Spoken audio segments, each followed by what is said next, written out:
I'm researching and experimenting with textiles. When I first arrived in British Columbia, I thought I was simply working with wool as material. But the weight it carries is heavier than expected. I meet Margaret at Salt Spring Island. She has lived here since the 80s and raised sheep for decades. Through her, I begin to understand more and more about the process of wool in this region. Not just as a fiber, but as history. She tells me something very important.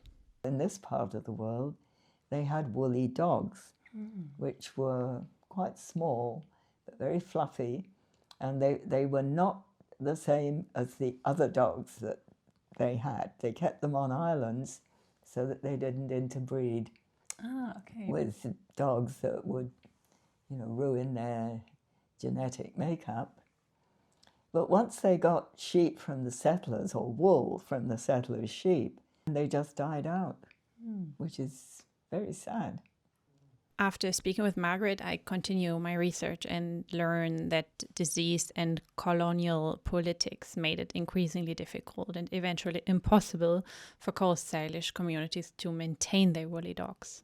So keeping this in mind and holding the wool I collect, spinning my first threads, preparing my first tufting tests, I begin to fear that this material is not neutral. Sheep farming grows alongside settler economies, which made it very difficult for Indigenous communities to move on with their original craft, which I will learn more about later. And now I'm working with this material and try to understand what it carries.